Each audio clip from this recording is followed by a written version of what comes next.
ನಮಸ್ಕಾರ ಎಲ್ಲರಿಗೂ. ಹೊಸದಾಗಿ ನಮ್ಮ ವಿಡಿಯೋ ನೋಡಿದ್ರೆ ಪ್ಲೀಸ್ ಫಾಲೋ ಮಾಡ್ಕೊಂಡು ಹಾಗೆ ಒಂದು ಲೈಕ್ ಮಾಡಿ. ಬೆಳಗ್ಗೆ ಇದೆಲ್ಲ ಕೆಲಸ ಮುಗಿಸಿ ಎಲ್ಲಿಗಪ್ಪ ಹೋಗ್ತಾ ಇರೋದ್ರೆ ಮಲ್ಲೂರು ಹತ್ರ ಒಂದು ಹಳ್ಳಿಗೆ ಹೋಗ್ತಾ ಇದ್ವಿ. ಏನಕ್ಕಪ್ಪ ಅಂದರೆ ಗುಲಾಬಿ ತೋಟ ಹಾಗೂ ಟೊಮೊಟೊ ತೋಟ ನಮ್ಮ ರೈತರು ಚೆನ್ನಾಗಿ ಬೆಳೆದಿದ್ದಾರೆ, ಅದನ್ನು ವಿಡಿಯೋಸ್ ಮಾಡೋಕ್ಕೆ ಅಂತ ಹೋಗ್ತಾ ಇರೋದು. ನಾನು ನಮ್ಮ ಸರು, ಇವ್ರ ಹೆಸರು ಶ್ರೀನಿವಾಸ್ ಸರ್ ಅಂತ, ಮತ್ತು ಇನ್ನೊಬ್ಬರು ಬಂದಿದ್ದರು ಗಂಗರಾಜ್ ಅಂತ, ಅವರು ಇವರೇ ಗಂಗರಾಜ್ ಅಂತ.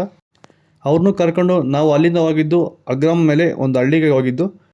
ಕೆಮಿಕಲ್ ಏನು ಬಳಸದೆ ಆರ್ಗಾನಿಕ್ಕಾಗಿ ಈ ಗುಲಾಬಿ ತೋಟ ಮಾಡಿದ್ದಾರೆ. ಅದ್ರ ಯಾವುದೇ ರೀತಿ ಮಾಡಿದ್ದಾರೆ ಅನ್ನೋದ್ರ ಬಗ್ಗೆ ವಿಡಿಯೋ ಮಾಡೋಕ್ಕೆ ಹೋಗಿದ್ದು ನಾವು. ನಾನು ನಮ್ಮ ಸರ್ ಶ್ರೀನಿವಾಸ್ ಸರು ಮತ್ತು ಗಂಗರಾಜ್ ಅಂತ ಹೋಗಿದ್ದು. ಹೋಗಿ ಆ ರೈತರೆಲ್ಲ ಮಾತಾಡಿಸಿ ಫುಲ್ ಒಂದು ಇಂಟರ್ವ್ಯೂ ಮಾಡಿದ್ದೀನಿ. ಇದೇ ಚಾನಲ್ಲಿ, ಯೂಟ್ಯೂಬ್ ಚಾನಲಲ್ಲಿ ಅಪ್ಲೋಡ್ ಆಗುತ್ತೆ ಪುಟ್ಟಲಾಗ್ಸಲ್ಲಿ. ದಯವಿಟ್ಟು ಸಬ್ಸ್ಕ್ರೈಬ್ ಮಾಡಿ ಹೋಗಿ ಎಲ್ಲರೂ. ನಮ್ಮ ರೈತರು ಯಾವ ರೀತಿ ಬೆಳಿಬೇಕು ಅನ್ನೋದ್ರ ಬಗ್ಗೆ ಫುಲ್ಲಾಗಿ ವಿಡಿಯೋ ಕೊಟ್ಟಿದ್ದಾರೆ. ಅದನ್ನು ಪುಟ್ಟಲಾಗ್ಸ್ ಯೂಟ್ಯೂಬ್ ಚಾನಲ್ ಅಪ್ಲೋಡ್ ಮಾಡ್ತೀನಿ, ದಯವಿಟ್ಟು ಹೋಗಿ ನೋಡಿ.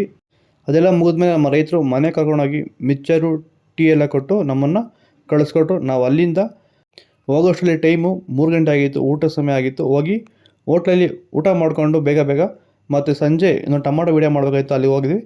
ಅದು ಅಲ್ಲೇ ಪಕ್ಕದಲ್ಲಿ ಹಳ್ಳಿ. ಟೊಮೊಟೊ ಮಾತ್ರ ಸಕ್ಕತ್ತಾಗಿ ಬಂದಿದೆ, ಗಿಡ ಚೆನ್ನಾಗಿ ಆರ್ಗಾನಿಕ್ ಪ್ರಾಡಕ್ಟೇ ಬಳಸಿ ಆಲ್ಮೋಸ್ಟ್ ಎಲ್ಲ ಗಿಡ ತುಂಬ ಚೆನ್ನಾಗಿ ಮಾಡಿದ್ದಾರೆ ರೈತರು.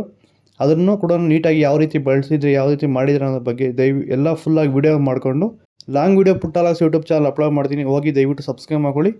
ಅಲ್ಲಿ ಮುಗಿಸ್ಕೊಂಡು ನಾನು ಊರ ಕಡೆ ಬಂದೆ. ಬರೋದಲ್ಲಿ ನಮ್ಮ ಮಚ್ಚಗನ ಸಿಕ್ಕಿದ್ದು ಕರ್ಕೊಂಬಂದ. ಇದು ಇವತ್ತಿನ ಕತೆ. ಫಾಲೋ ಮಾಡಿ, ಲೈಕ್ ಮಾಡಿ, ಸಪೋರ್ಟ್ ಮಾಡಿ.